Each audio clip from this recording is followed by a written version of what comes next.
Oke, Assalamualaikum warahmatullahi wabarakatuh. Waduh, Salam dan bahagia Bapak Ibu guru hebat. Oke, perkenalkan saya Wahyu Eko Sugiarto yang akan berperan sebagai guru atau dalam ini adalah koci dan nanti Ibu Wahyu Dinner berperan sebagai kepala sekolah atau sebagai coach.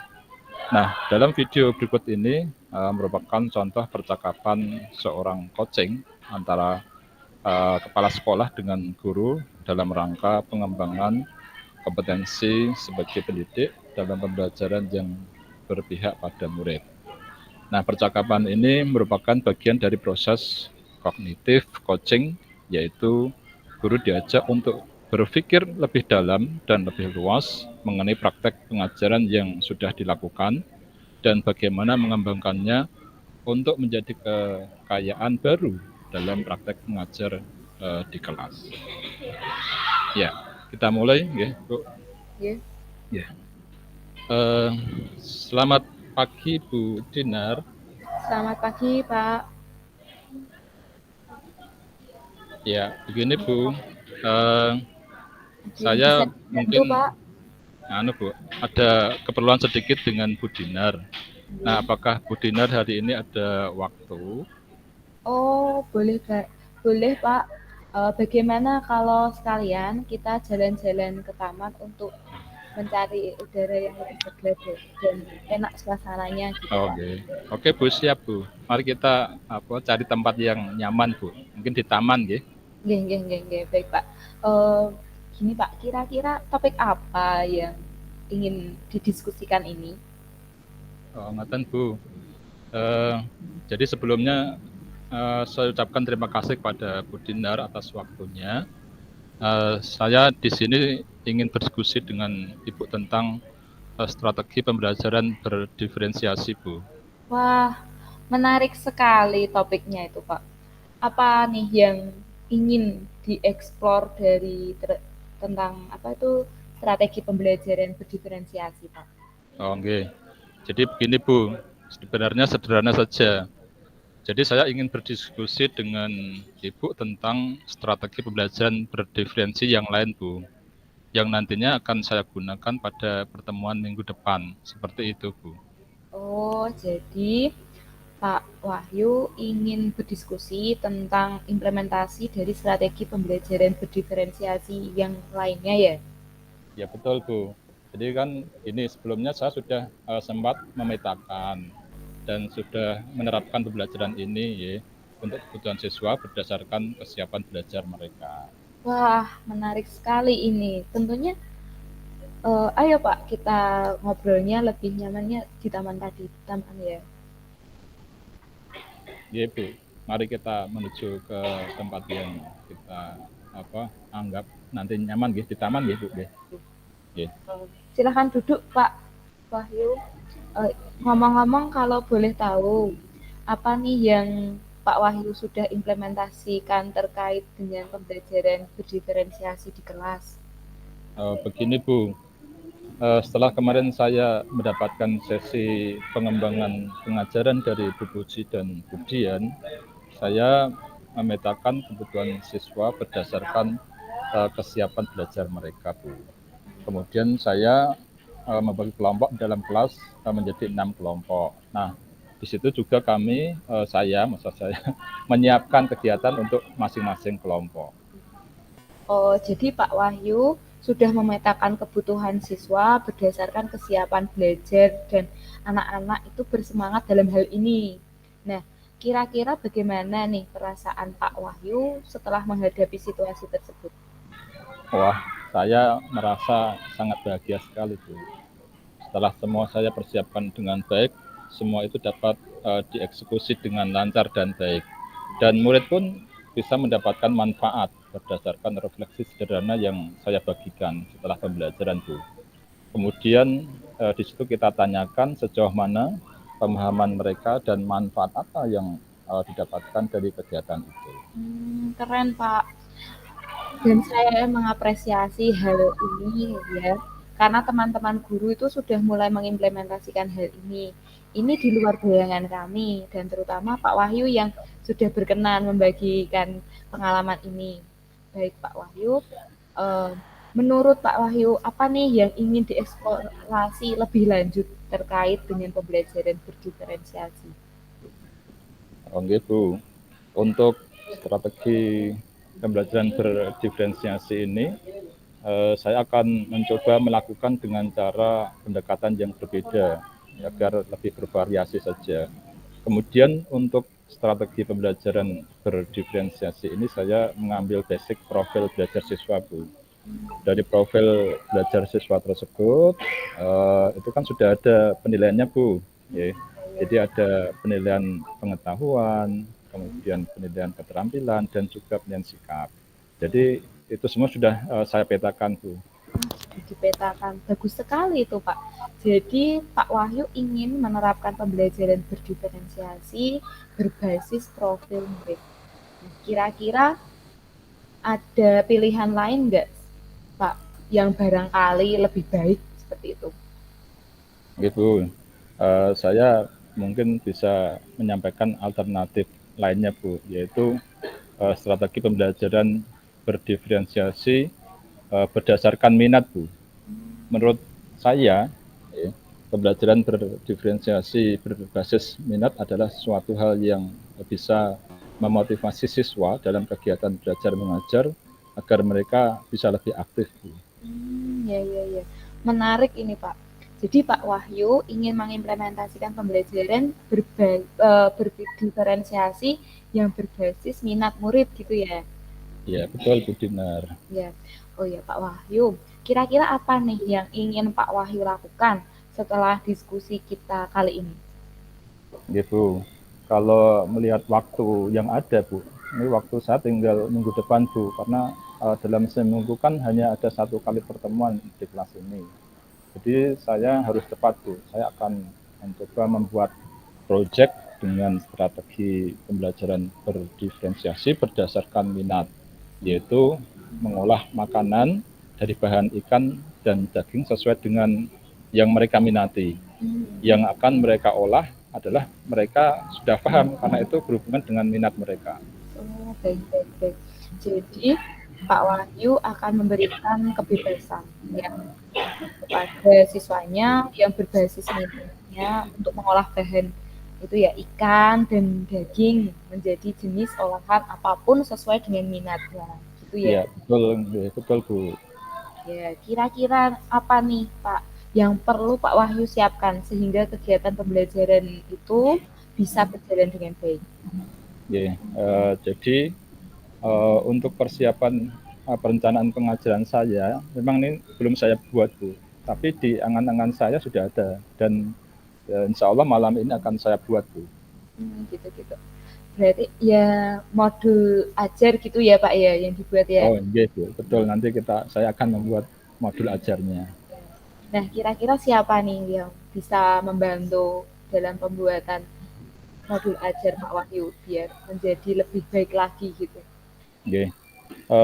Saya akan Bu, berdiskusi dengan rekan sejawat saya yaitu Bu Anis karena saya dengar itu Bu Anis sudah menerapkan strategi pembelajaran berdiferensiasi yang berbasis minat Bu.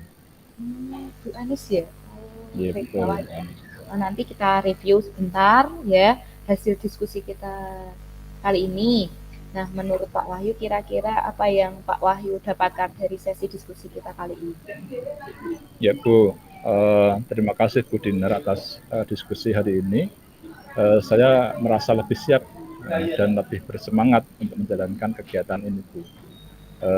Saya jadi memiliki gambaran untuk mengimplementasikan pembelajaran berdiferensiasi ini Bu, yang akan saya terapkan nanti berdasarkan minat itu Bu. Nah menurut saya ini hal yang paling mudah Bu, untuk modulnya nanti malam insya Allah akan saya buat dan besok akan saya konsultasikan dengan Bu Anis. Keren Pak Wahyu. Selamat ya sudah memiliki gambaran itu yang lebih jelas dan jangan lupa hubungi saya kalau butuh support. Tuh. Itu Bu, siap Bu Dinar. Terima kasih Bu atas supportnya dari Bu Dinar. Sama-sama. Oh iya, dan kebetulan jam istirahatnya sudah selesai dan saya harus kembali ke kantor nih. Ya Bu, mari Bu kita kembali beraktivitas sesuai dengan kegiatan kita masing-masing. Sekali lagi saya ucapkan terima kasih ya Bu atas support yang diberikan oleh Bu Dinar. Sama-sama Pak. Semangat Pak Wahyu. Terima kasih. Bapak Ibu guru hebat, demikian tayangan mengenai praktek kognitif coaching dengan model Tirta yang dapat kita terapkan di sekolah sebagai bentuk pengembangan potensi guru. Cognitive coaching berdampak bagi setiap guru untuk mendukung mereka dalam penemuan potensi dalam merancang strategi mengajar, evaluasi mengajar, dan menemukan inovasi praktek pengajaran yang memerdekakan murid dan berpihak pada murid. Ibu bapak guru hebat, mari bergerak mengembangkan keterampilan coaching kita untuk pengembangan potensi seluruh warga sekolah. Terima kasih.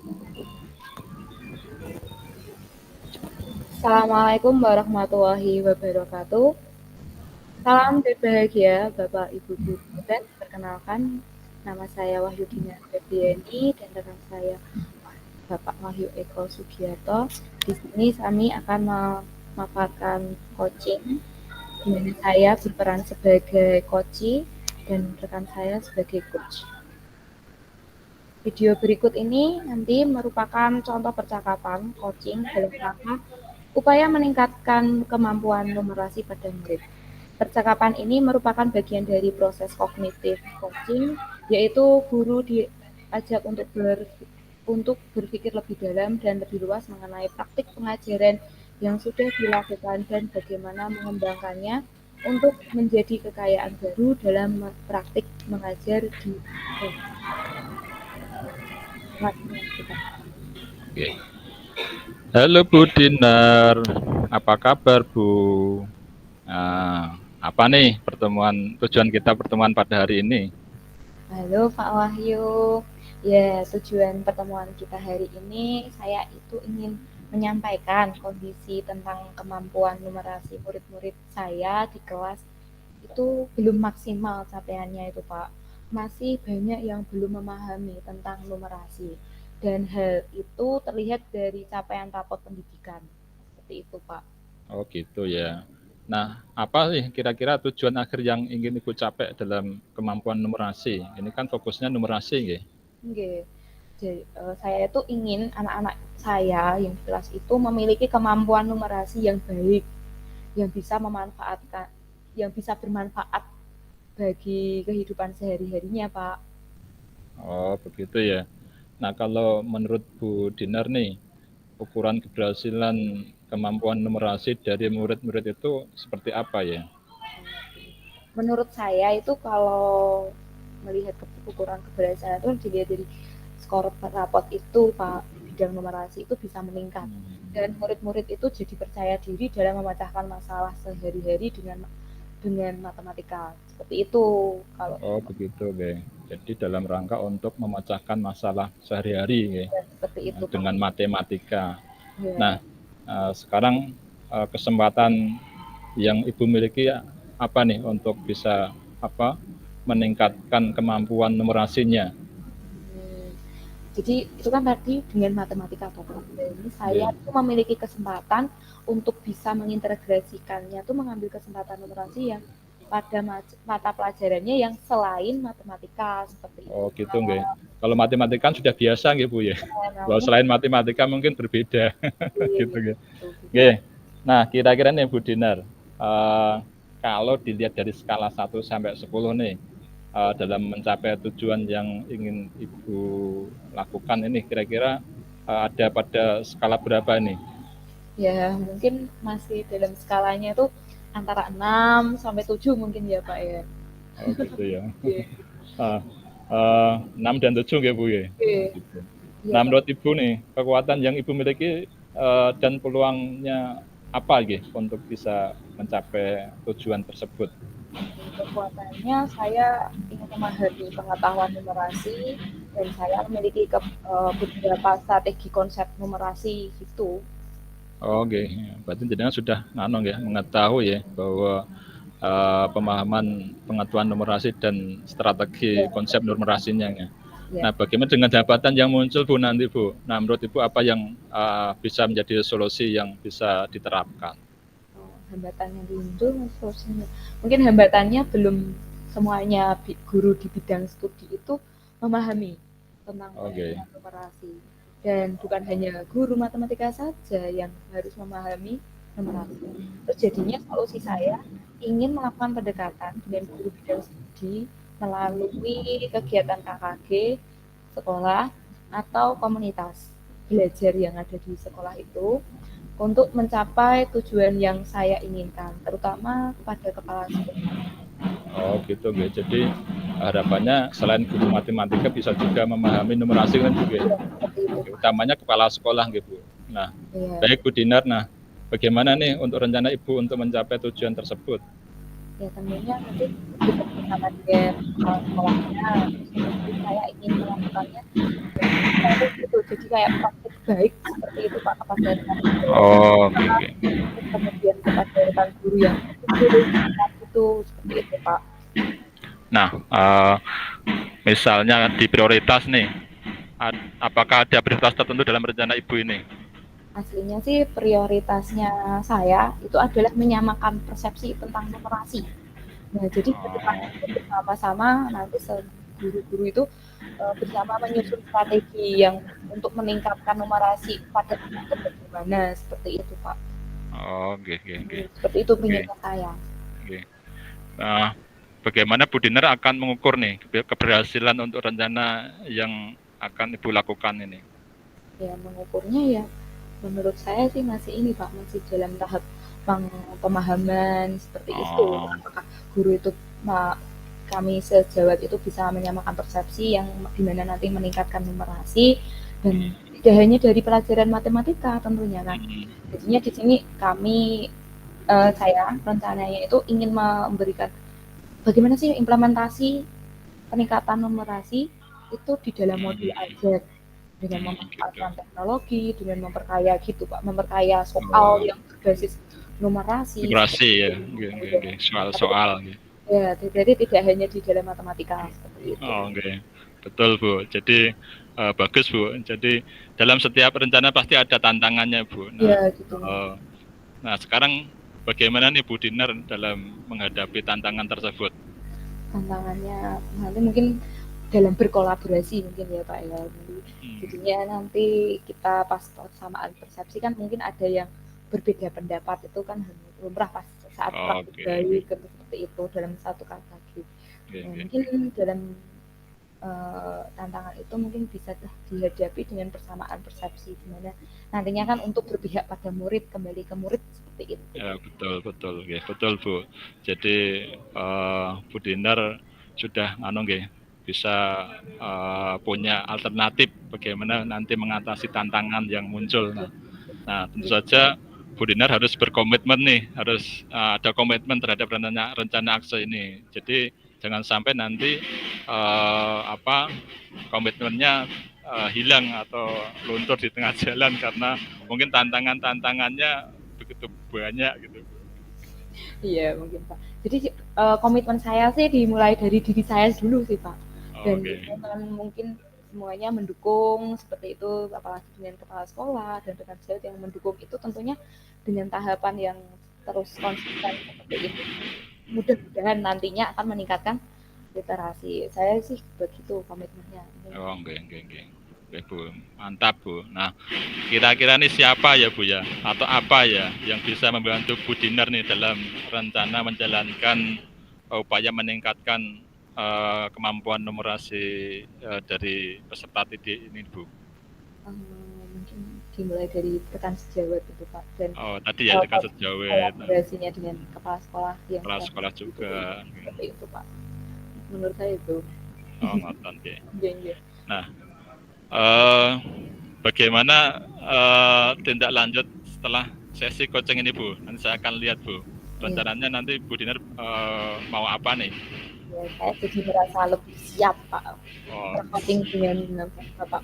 Jadinya saya punya apa ya gambaran untuk menjadikan oh, apa ini upaya meningkatkan pembelajaran dalam bernumerasi itu bagaimana ya tentunya saya akan dimulai dari saya dulu itu akan membuat modul ajar yang berbasis teknologi numerasi. numerasi seperti itu Pak Oh, okay. inginnya ya Pak akan lanjutnya mungkin malam ini saya akan membuat modul ajar yang seperti itu Oh, diawali dari gitu. saya dulu seperti itu Iya. Pak. Oke, oke. Bu Dinar hebat nih. Tapi saya pas percaya Bu Dinar bisa apa melaksanakan rencana ini untuk meningkatkan kemampuan numerasi peserta didik dengan membuat modul ajar nggih, rencana awal nggih. Nah, Bu Dinar, semoga rencana aksi ini bisa membawa perubahan yang positif nggih untuk meningkatkan kemampuan numerasi peserta didik Ibu. Iya, iya Pak. Semoga rencananya tidak ada kendala dan berjalan dengan lancar seperti itu. Oke, tetap semangat ya Bu. Oke, Iya, Pak. semoga bisa terlaksana dengan baik. Ya, terima kasih Pak atas supportnya. Oke, sama-sama Bu. Demikian Bapak Ibu guru hebat, tayangan yang mengenai praktik kognitif coaching dengan model Tirta yang dapat kita terapkan di sekolah sebagai bentuk pengembangan potensi guru. Kognitif coaching berdasarkan guru untuk memperoleh dalam penemuan potensi dalam rencana strategis mengajar, evaluasi pengajaran, dan menemukan inovasi praktik pengajaran yang memerdekakan murid dan berpihak pada murid. Assalamualaikum warahmatullahi wabarakatuh. Waalaikumsalam.